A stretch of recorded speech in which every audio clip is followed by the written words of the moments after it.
तो चलो फिर से तार लोग का स्वागत बा तार लोग एकदम प्यारा सा चैनल द साइंस स्ट्रीम में। पीछे बहुत कुछ अच्छा और बहुत कुछ फायदेमंद चीज अपलोड कर गई बा, चाहे वो टारगेट के ऑब्जेक्टिव हो, चाहे वो क्वेश्चन बैंक के बहुत सारा लाजवाब क्वेश्चन हो, और चाहे एकदम सुंदर सा थ्योरी हो। उनमें बहुत सब कुछ कहते नु खास बा, एकरा अलावा सब बकवास बा।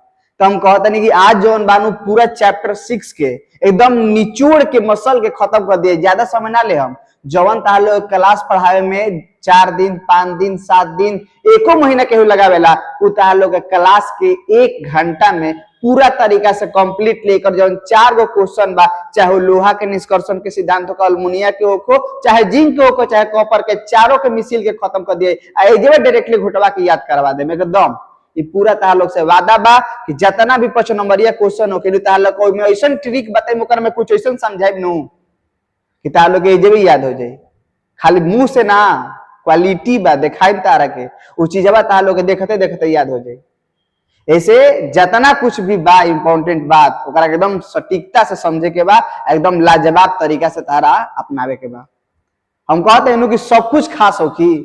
तो देखो ये जो चैप्टर 6 बा, ये जो चैप्टर 6 के नाम हो तत्वों के निष्कर्षण एवं सामान्य सिद्धांत। तारा वीडियो पूरा देखे के बा, ई देखब तब तार लोग पूरा तरीका से क्लियर हो पाई, ना तो समझ में आवेला नहीं खे। ऐसे वीडियो तू लोग कंप्लीट देखा लो, कंप्लीट देखला के बाद हम कहते हैं वो फील आई जो तू कोई महसूस ना कर लो, वो आनंद बा तहार भाषा में, वो आनंद बा कि तू समझो उस चीज के, समझाई ये चीजवे ऐसा बा। देखो इस चैप्टर के नाम हो तत्वों के निष्कर्षण एवं सामान्य सिद्धांत। तत्वों के निष्कर्षण कहे का मतलब कि मान ला तारा का बाकी सोना चांदी लोहा टीना उठावे के निकाले के बाद तो एक बार जाके जमीन के अंदर खोद ले सोना ए चांदी चलो हो, तो ऐसे का उठा लेवेला ना। उ का होखेला के डायरेक्टली सोना चांदी तारा मिलेला ना, डायरेक्टली तारा लोहा मिलेला ना कि जमीन के अंदर खोदनी लोहा पूरा मिले लगल ले जाके घर मकान पिलर उलर ढाले लगनी ना। उ सब जौन होखेला नु सब माटी में चट्टान में हड्डी के साथ सब मिले रहेला, अशुद्धि में बहुत सारा रहेला। तो उ जौन अशुद्धि जौन बा उ अशुद्धि के अलग करके जौन हमनी के तत्व प्राप्त करे नहीं जानू, उहे हमनी के देखम जा कि कैसे कैसे ओमे अशुद्धि मिलल बा, कौन कौन अशुद्धि मिले बा, ओकरा के कौन कौन चरण से गुजारे नहीं जा कि हमनी के लास्ट में जौन चीज चाही तौने मिल जाला। बुझाता? तो सब कैसे होखी, तो सब बारी बारी स्टेप से होखी, पूरा तरीका से समझब तब अन्ना तो तू जानो तार काम जानो। तो समझो हम तारा के बतावत नहीं कि एमे करे के का बा। देखो सबसे पहले जौन जमीन के अंदर जौना में धातु पावे के संभावना बा कि भैया हई वाला एमे धातु जरूर होखी, तो ओकरा के कहल जाला खनिज। समझत रहिए, देखा इंपॉर्टेंट चीज चल देले बा। देखा सबसे पहले तारा ढूंढल जाला कहां बा, खनिज। सबसे पहले जमीन के अंदर ढूंढबा तो तारा मिली खनिज। अब वो खनिज अलग अलग बा, केहू के लोहा के खनिज मिलल, केहू के शीशा के खनिज मिलल, केहू के मिलक केहू के मिल गिलक तांबा के, केहू के मिल गिलक जिंक के, अब अलग अलग खनिज बा। तो खनिज का होखेला, तो जमीन के अंदर पाए जाने वाला, ठीक बा नु, वह पदार्थ, जमीन के अंदर पाए जाने वाला वह पदार्थ जिसमें तत्वों की प्राप्ति होती है, चाहे जिसमें धातु की प्राप्ति होती है। ठीक बनू, मतलब ऐसा ना कि कोनो के खनिज कदम ए सर बालू खनिज है का, तो बालू में से तारा तत्व निकल जाए तो खनिज हो, लेकिन यदि नहीं निकला तो ना हो। मतलब जमीन के अंदर पाए जाने वाले वे सभी पदार्थ जिससे धातु की प्राप्ति होती है उसे क्या कहते हैं, खनिज। ई हम कहम ना, तार बतिया के यदि तार दिमाग अकिल काम करता तो रुक जइयो और रुक के एगो नोट कर लिया, बतावा ऐसे तारे लोग क्वेश्चन बैंक दिखाए तो तार लोग पूरा तरीका से क्लियर हो जाए। इहे ना तार लोग थ्योरी के साथ तार लोग जे क्वेश्चनो बैंक के कुछ 2-4 गो क्वेश्चन सटवा दे हम, ऐसे तो प्योरली क्वेश्चन बैंक के वीडियो अपलोड होते बा। तनी समझ खनिज का है, समझ तो खनिज का है जमीन के अंदर यानी भूपट्टी में पाई जाने वाली, भूपट्टी मतलब का, धरती के अंदर यानी जमीन के अंदर पाई जाने वाली, ठीक बनू, जमीन के अंदर पाई जाने वाले वे सभी पदार्थ जिससे धातु की प्राप्ति होती है उसे क्या कहते हैं, खनिज कहते हैं। अतना क्लियर भइल कि का दिक्कत बा, कोनो प्रकार के दिक्कत अतना तक ना। तो चलो अगर खनिज मिल जाए तो बतावा का सब खनिज से हमनी के धातु निकाल ली जा, तो देखो, मान लो तहरा 50 रुपए का तांबा निकाले के बा, अब खर्चे 100 रुपए में 1000 रुपया खर्चे हो जाओ तांबा निकाले के, तो बताओ निकलबो कहे खातिर तांबा? समझो हमार बात के, कहे तारा मतलब है कुछ खनिज बा, खनिज में से तारा लोग 50 रुपए के तांबा निकाले के बा, अब 50 रुपए का तांबा निकाले के बा 1000 रुपया खर्चा लगे तो निकाले में, तो निकालने की जरूरत का बा? बुझाता बात? निकालने की जरूरत का बा? तब हमने के खनिज से ओकरा बाद हमने के दूसरा का चरण होखेला अयस्क। अयस्क का होखेला कि अयस्क एगो खनिजे है, अयस्क का है? खनिज है, लेकिन ये अयस्क खनिज वैसन खनिज है जोना में से कम खर्चा कम लगे चाहिए, आसानी से ओकरा में से निकाल लो। माने अयस्क का है, अयस्क वे खनिज होते हैं जिससे कम खर्चे एवं आसानी से धातु को प्राप्त किया जा सकता है। बुझाता? माने धातु के तू प्राप्त करब लेकिन कम खर्चा में आसानी से, बुझाइल? तो ऐसा का हमने क्या कहम जा अयस्क। तो सबसे पहले समझ लो कि खनिज का है, खनिज जमीन के अंदर पाए जाने वाला वह पदार्थ होता है जना में से तारा धातु के प्राप्ति होखेला, लेकिन सभन में सामने के धातु के प्राप्ति ना करम जा, ओकरा में से प्राप्ति करम जा जना में से कम खर्चा एवं आसानी से बाहर धातु निकल जा, तो ओकरा का हमने क्या कहम जा अयस्क। आत्मा तो बुझाइल? ओकरा बाद का करम जा, मान ला तारा अयस्क मिल गइल बा, तो अयस्क रहेला पूरा चट्टान के रूप में। अब ओकरा के कोनो भी प्रक्रिया से तारा गुजारे के बाद हाथ ना उठा ले बड़ा 50 क्विंटल, तो दे भैया ले जा लैब में, तो पहले ले जाके रखला लैब में, तो सब शीशा फूटा सब फूट के बराबर हो गइल। उनकरा के पीस के पहले महीन चूर्ण में बदल जाला, तबे अलग अलग विधि के इस्तेमाल होखेला। ऐसा ना कि मिलल बा 5 क्विंटल के एगो लोहा के खनिज मिलल बा, ओकरा के ले जाके कहता लैब में ले जाके डाल दी, का सलिए ही में करहिए में डाल दी, कि तो सलिए में डाल दे, कि होय वाला शीशा वाला बोतलवा में डाल दी, चूर हो जियन सब ना त धूर हो जियन। बुझाता?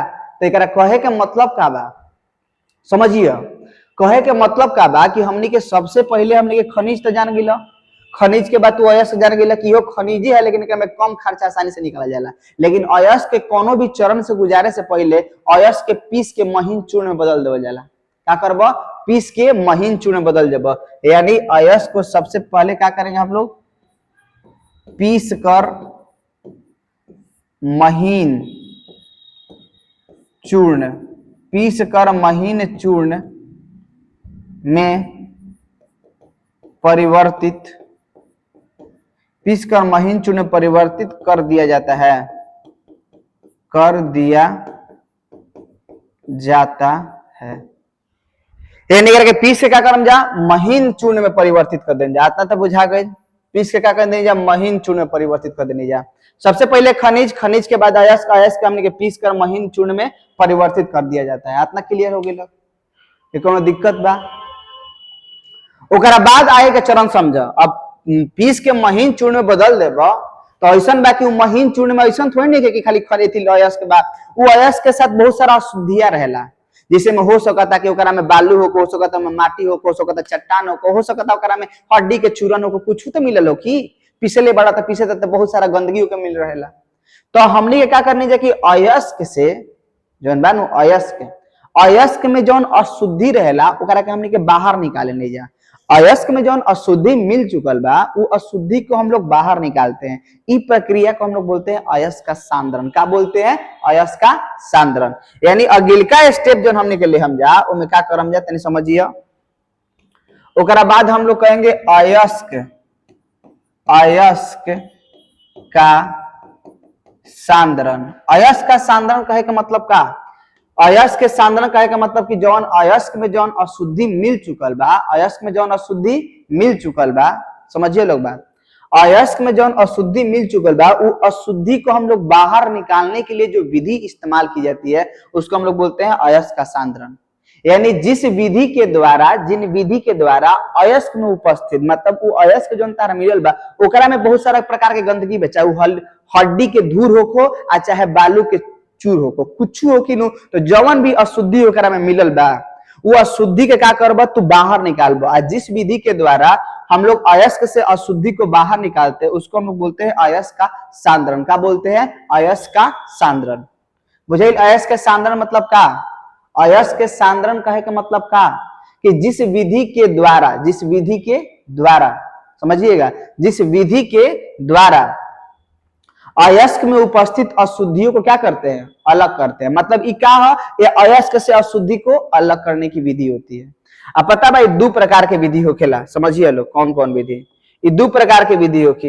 एगो जौन हो ता लोग के भौतिक विधि, भौतिक विधि। ई भौतिक विधि में पहिलका नंबर भौतिक विधि में तीन गो विधि आवेला। कौन कौन? ए नंबर आवेला गुरुत्वीय पृथक्करण, गुरुत्वीय पृथक्करण विधि। आ बी नंबर जौन आवेला होखेला चुंबकीय, चुंबकीय पृथक्करण विधि।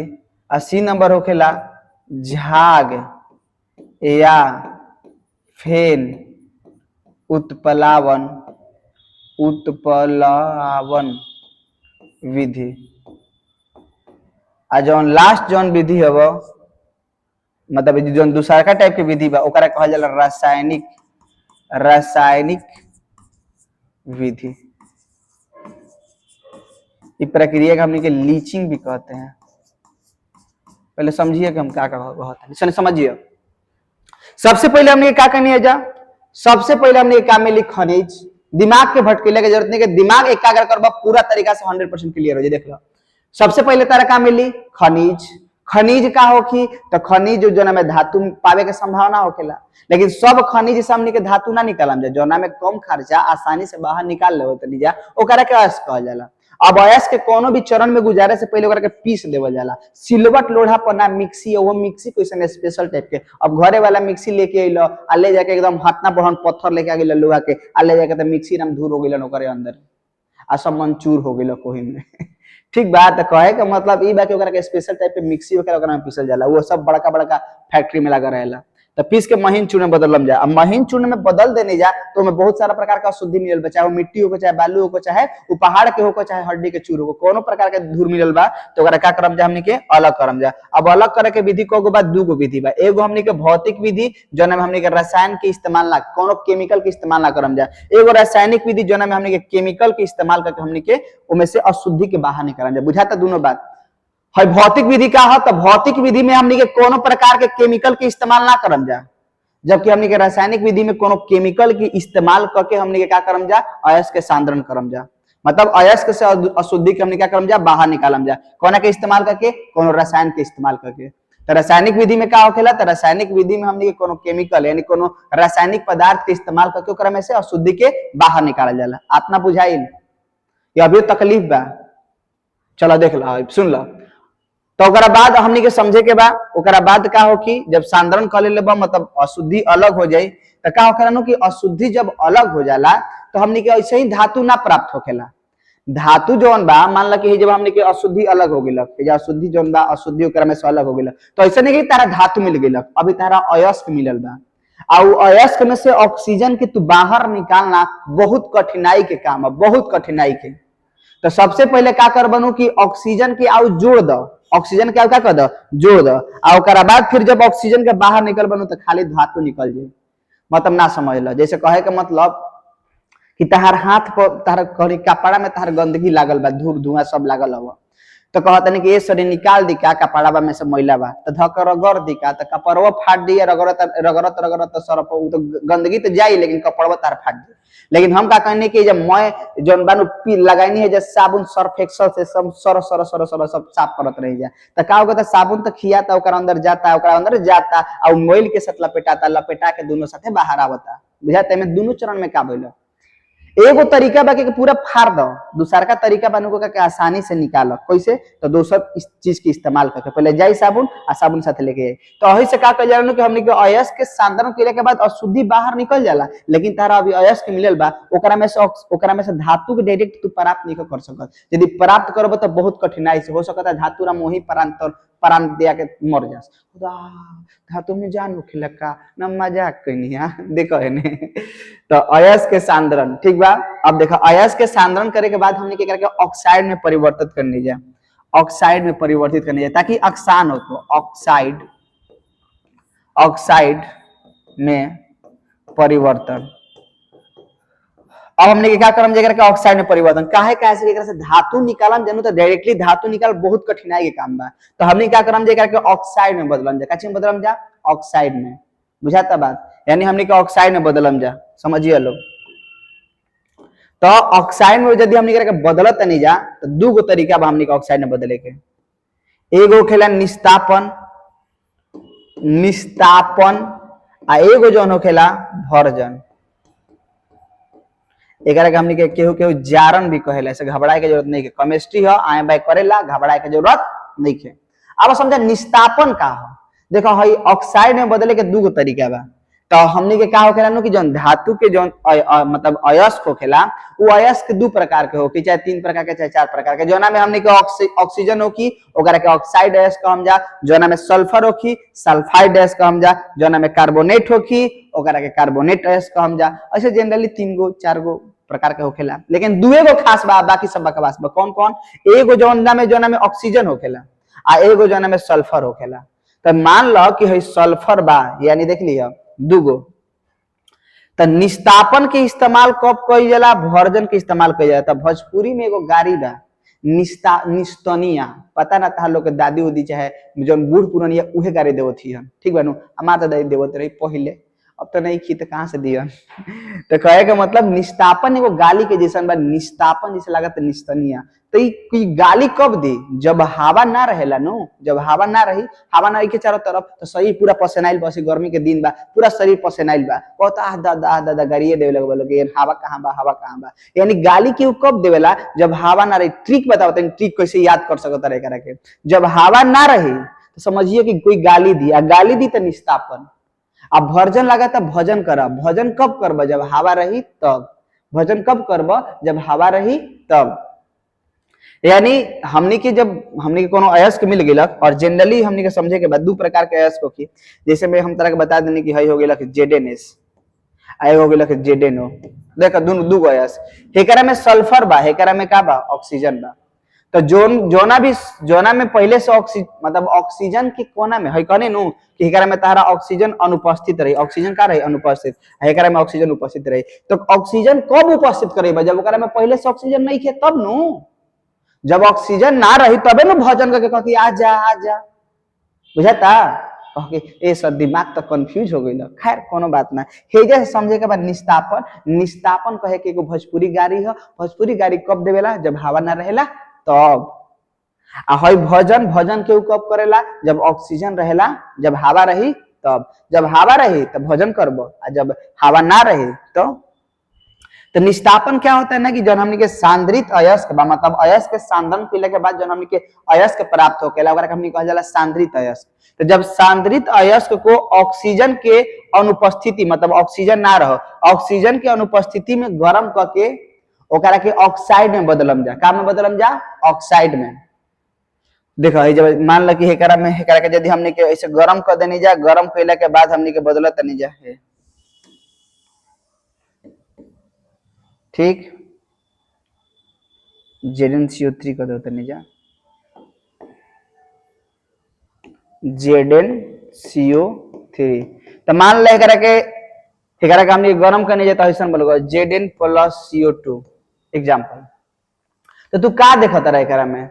देखला का कि ए में जौन बा हमनी के ऑक्सीजन नहीं की जोड़ले। तो जब ऑक्सीजन के अनुपस्थिति में हई वाला जौन त्रिभुज के चिन्ह बने मतलब गरम करत नहीं जा। तो जब ऑक्सीजन के अनुपस्थिति में गरम करनी जा, जब ऑक्सीजन के अनुपस्थिति में गरम करके एकरा के हमनी के ऑक्साइड में बदलनी है ZnO में, तो एकरा के हमनी का कहल जाई?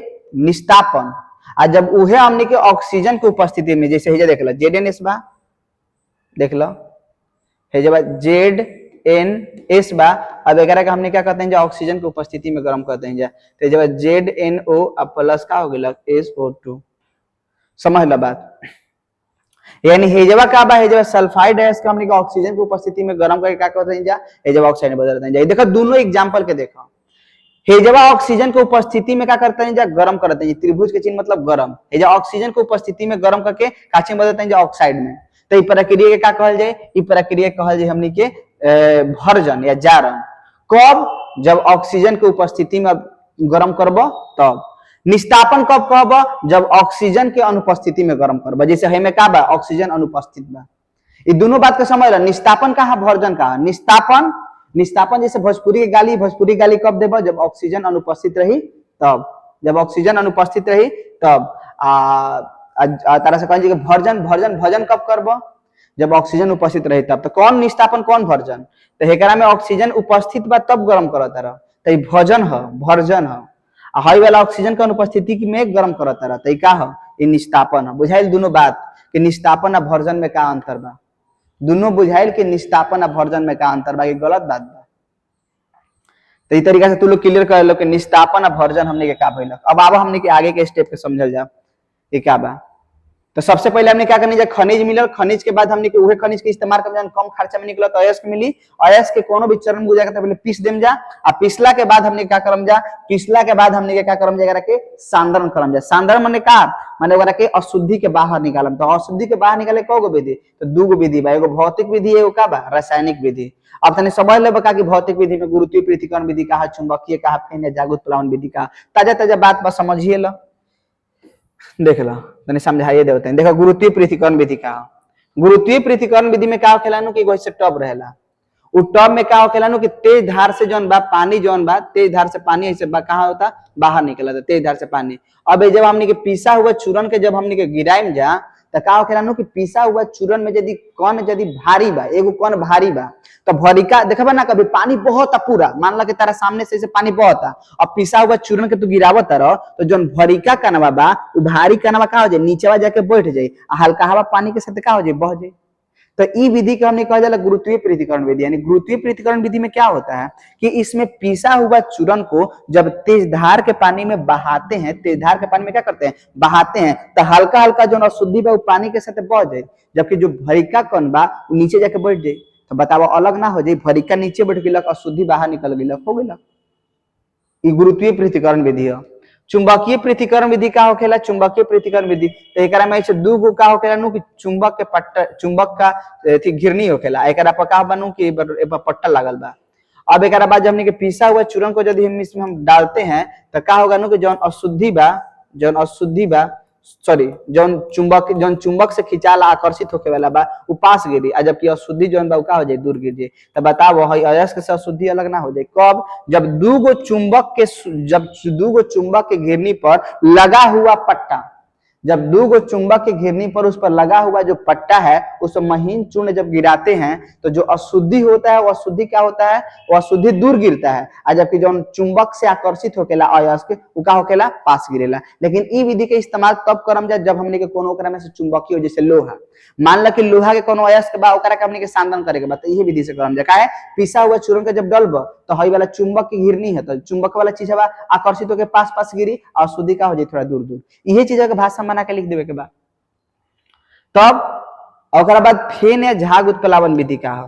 फेन या झाग उत्प्लावन विधि के इस्तेमाल हमने के सल्फाइड अयस्क खातिर करनी है। कोना में? सल्फाइड अयस्क। सल्फाइड का अयस्क हो, जैसे कि सल्फाइड अयस्क के जब पानी में तू डाल के ओकरा गरम करब, सॉरी पानी में डाल के देखो यदि मान ला कि जेडेनएस के डाल देला कहा पानी में डाल देला, तो जानता रहा का होखेला जौन अयस्क जौन हमनी के ओकरा में अशुद्धि बा उ तो पानी ओकरा के भिंगा देला अशुद्धि के, लेकिन जौन में सल्फर होखेला ओकरा के पानी ना भिंगा पावेला। तो ओकरा खातिर में चीड़ के तेल डालनी जा, अशुद्धि के पानी भिंगा दी, लेकिन जौन ओकरा में जौन अयस्क बा ओकरा के ना भिंगा पावेला। तो ओकरा खातिर का करनी जा, ओकरा में चीड़ के तेल डालनी जा। काची के तेल डालनी जा? चीड़ के तेल। अब चीड़ के तेल डलबा नु तो वो भिन जाई, आ एकरा में नीचे से गरम हवा के प्रवाह करबा, कोनो खोई जब सब छेद बा तो गरम हवा के प्रवाह करबा नु तो जौन अयस्क बा उ झाग बन के कहां आ जाए ऊपर है, ओकरा के काच के बाहर निकाल लेबो, हो गेल। तो तीन गो विधि समझ में आइल। तीनों विधि का बा? एगो बार गुरुत्वीय पृथक्करण विधि ते में तेज धार के पानी बहवैला पर अशुद्धि नीचे बैठ जाला, सॉरी शुद्धि जौन अयस्क बा नीचे बैठ जाला, अशुद्धि बाहर निकल जाला। चुंबकीय पृथक्करण विधि में तो दूगो चुंबक से बने घिरनी पर एगो जौन पट्टा होखेला बा पीसा हुआ चूरन के जब गिरैब तो जौन अयस्क कण बा उ पास गिरी और शुद्धि दूर गिरी। तो चुंबकीय झाग या फेन उत्प्लावन विधि का हो, एमे पीसा हुआ सल्फाइड खातिर इस्तेमाल करने जा, कैसे कि सल्फर जौन होखेला उ पानी के साथ ना भींग पावेला, जबकि जौन हमनी के अशुद्धि बा उ पानी के साथ भींग जाला। तो यही खातिर हमनी के चीड़ के तेल माने भोजपुरी में कहबा त रेणी के तेल, रेणी के साथ रेण के पेड़ होली में कटाला, ठीक बनू। तो चीड़ के तेल एकरा में डालब आ चीड़ के तेल डाल के अंदर से गरम हवा के प्रवाह करब तो झाग बन के कहाँ आ जाला ऊपर है, जो ना कि हमनी के काच के बाहर निकाल लेवे नहीं जा, बुझाइल। तो काच के हमनी के बाहर निकाल लेवे नहीं जा, ई जौन विधि के हमनी क्या कहा जाला, फेन या झाग उत्प्लावन विधि कहा जाता है, बुझाइल। ई पहला में कौ गो विधि हो गेल? 3 गो, क्लियर। अब आवा समझ कि रासायनिक विधि का है। रासायनिक विधि कहे के मतलब कि लीचिंग, रासायनिक विधि का तनी समझिए। अब देखिए समझिएगा रासायनिक विधि का एक में हमने केमिकल के इस्तेमाल करने जाए, ऐसा नहीं है कि सब जौन बा ये तीनों विधि से हमने के अलग हो जाए। जैसे हमने के अल्मुनिया के बक्साइड, अब वगैरह के अलग करे खातिर क्या करने जानू कि हमने के बक्साइड के जब हमने के NaOH माने कास्टिक सोडा के विलयन में हमने के डाले नहीं जाए, और डाले नहीं जानू तो डालला के बाद जो में अशुद्धि बा वो अशुद्धि के NaOH सोख लेवेला। यानी एमे रासायनिक विधि में हमने के एक्स्ट्रा में NaOH मिलावत नहीं जाए। NaOH का है एगो कोनो केमिकल है, यानी जब हमने कोनो रसायन के इस्तेमाल करके कोनो आयस के सांद्रण करत नहीं जाए तो ऐसा विधि के क्या कहल जाला, ऐसा विधि का हमने के रासायनिक विधि कहल जाला। एग्जांपल बक्साइड से एल्यूमिना का निष्कर्षण करने के लिए उसमें NaOH का विलयन में डुबाया जाता है। NaOH का एगो रासायनिक पदार्थ है, NaOH के विलयन में डुबाया जाता है। ठीक बा, इस प्रक्रिया का हमने क्या कहल जाला, लीचिंग भी कहल जाला। तो इस तरीके से तू दोनों क्लियर कर सकत है बात, यानी भौतिक विधि फिर रासायनिक विधि। रासायनिक विधि के हमने क्या कहल जाला, लीचिंग कहल जाला। फिर भौतिक विधि के तू पूरा तरीका से क्लियर कर ला। आतना बात बुझाइल कि कोनो दिक्कत बा आतना नानू। तो चलो हमने के आगे के सीख ले जाओ कि आगे के चरण का बा। देखो यानी अयस्क के सांद्रण हो गेलक, यानी सबसे पहले हमने क्या करम जा, तो सबसे पहले खनिज के बाद हमने क्या मिली अयस्क के बाद हमने कोनो चरण में पीस के चूर्ण बनाएम जा, फिर सांद्रण करेंगे। सांद्रण करे खातिर दूगो विधि, भौतिक विधि रासायनिक विधि। भौतिक विधि में जान गिला और रासायनिक विधि में सीख गिला। ओकरा बाद ऑक्साइड में अपचयन करम जा, कोना द्वारा निस्तापन द्वारा भोजन। निस्तापन का लगता एगो भोजपुरी के गाड़ी है। भोजपुरी के गाड़ी कब देवल जाला, जब हवा ना रही तब, यानी हवा के अनुपस्थिति में जब कोनो धातु के ऑक्साइड में बदलबो तो हमने क्या कहम जा, निस्तापन। और जब हवा के उपस्थिति में कोनो धातु के ऑक्साइड में बदलबो तो क्या कहल जा, भर्जन। यानी हेकरा में हवा के अनुपस्थिति हेकरा में हवा के उपस्थिति में गर्म करे के बात बुझाइल।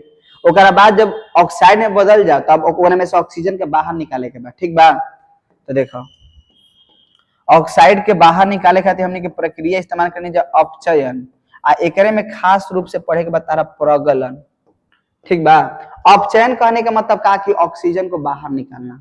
अपचयन कहने का मतलब का ऑक्सीजन को बाहर निकालना। यानी जब हम लोग धातु के ऑक्साइड माने चाहे हई विधियों को देखो है जा, कोनो विधि द्वारा हमने के ऑक्साइड में बदलने जा, चाहे तू भर्जन इस्तेमाल कर ले चाहे निस्तापन। बताओ ये तार ऑक्साइड में बदलन नु ZnO का है एगो धातु के ऑक्साइड। अभी ZnO के ऑक्साइड में बदल देने जा, अभी ZnO से ऑक्सीजन के बाहर निकाले के बा, कह के तो जोड़ला ही रहता, लगैला काहे खातिर बुझाता। यानी साबुन हमनी के रगड़ नहीं जा काहे खातिर कपड़ा पर, जब हर सब धोही के रहे तो उस साबुनवा गंदगी के लेके बाहर निकल जाता है। लगावत नहीं जा लेकिन अब गंदगी के लेके बाहर निकल जाता है। यानी पहले ऑक्सीजन ना रहे नु तो अशुद्धि रहे, लेकिन ऑक्सीजन लगा के जब हटाइम जानू तो अशुद्धि भी जो रहेला नु उहो बाहर निकल जाला, ओकरा कहल जाला गैंग। और जब अशुद्धि के साथ बाहर निकले जौन ओकरा में अशुद्धि रहेला और ओकरा साथे गैंग मिल के बाहर निकले ओकरा धातुमल कहल जाला, गंदगी के रूप में बाहर निकलेला। चलो सब लिखवाई दे, देखा है जब तो जब का सीखलो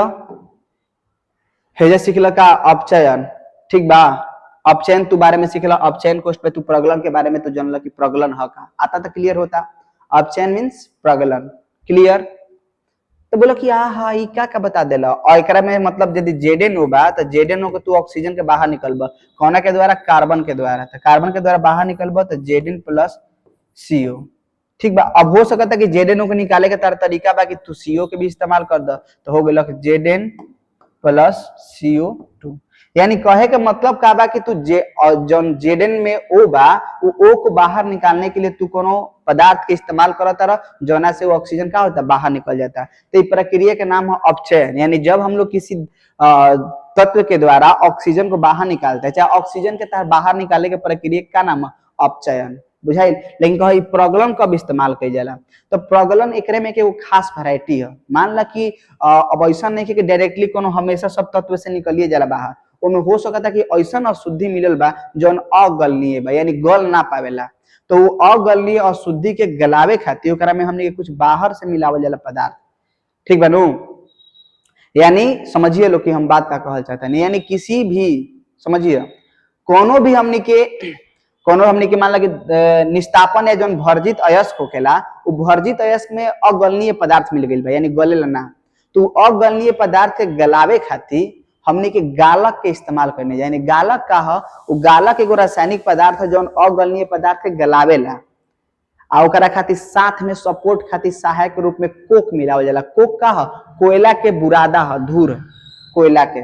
समझ लो, फिर से समझ लो हम का कहनी कि में का हमने करत हैं जतने, फिर समझ लो कि जौन हमनी के निस्तापित या भर्जित अयस्क हो जाए, ओकरा के डायरेक्टली अपचयन ना होखेला तो का करने जा, ओकरा में गालक मतलब गलावे वाला और अशुद्धि दोनों मिला के, ठीक बनू, वो दोनों मिला के गालक और कोक मिला के जब ओकरा के हमने क्या करने जा, एगो होखेला वात भट्टी, वात भट्टी में हवा के उपस्थिति में गर्म करते हैं तो ओकर का होखेला, अपचयन होखेला। तो ई प्रक्रिया के हमने के का कहल जाला, ई प्रक्रिया के हमने कहल जाला प्रगलन। यानी जब निस्तापित या भर्जित अयस्क को कोक एवं गालक के साथ मिलाकर वात भट्टी में गिराते हैं, वात भट्टी में हवा की उपस्थिति में गर्म करते हैं तो उसका अपचयन होता है। इस प्रक्रिया का नाम क्या है, प्रगलन। अब यदि प्रगलन हो जाए तो फिर प्रगलन कैला के बाद हमने के शुद्धिकरण कर, या पूरा चरण खत्म हो गया। अपचयन के बाद क्या करम, हमने के शुद्धिकरण, शुद्धिकरण हमने करने जा। शुद्धिकरण कहे का मतलब कि अब हमने के जो अपचयन भइल बा ओकरा के हमने क्या कलम जा, शुद्ध कलम जा। अपचयन के बाद हमने क्या कलम जा, शुद्ध कलम जा। यानी शुद्ध कहे का मतलब कि जितना भी हमने के जो कुछ भी हमारा मिलल बा ओकरा में से हमने के शुद्ध करम जा। अब शुद्ध करे के अलग अलग विधि होखेला, हो सकता है तो विद्युत अपघटन विधि, मतलब कि अतना दूर तक हमने के अइलक तो धातु तो मिल गई, लेकिन धातु हमने के शुद्ध ना होखेला। अब उस शुद्ध करे के हमने के प्राप्त करे खातिर अलग अलग चरण बा।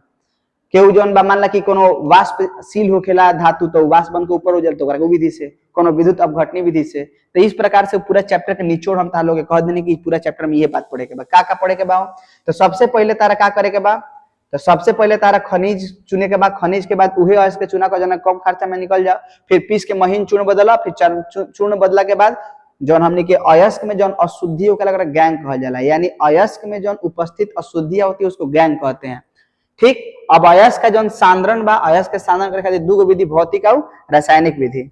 फिर जौन बा अयस्क के सांद्रण करे के बाद हमने क्या करम जा, ऑक्साइड में परिवर्तन करम जा। ऑक्साइड में परिवर्तन करे के कगो चरण बाद, दू गो, निस्तापन और भर्जन। निस्तापन कब इस्तेमाल करम जा, जब हमने के हवा के अनुपस्थिति में गर्म करम जा। भर्जन कब इस्तेमाल करम जा, जब हमने के हवा के उपस्थिति में गर्म करम जा।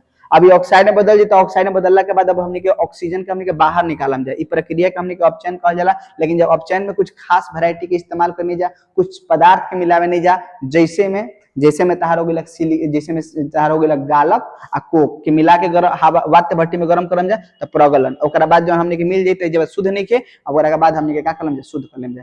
ई तरीका से तू पूरा चीज के कंप्लीट कर सकता रह। तो आज खातिर इतने रह देता नहीं, फिर अगिलका जवन पार्ट 2 बनी ओकरा में तहार लोग का हो कि ओकरा में तहार लोग के 5 नंबरिया क्वेश्चन के हम पूरा तरीका से करा दें। बस आज खातिर इतने, so that's all this class is over.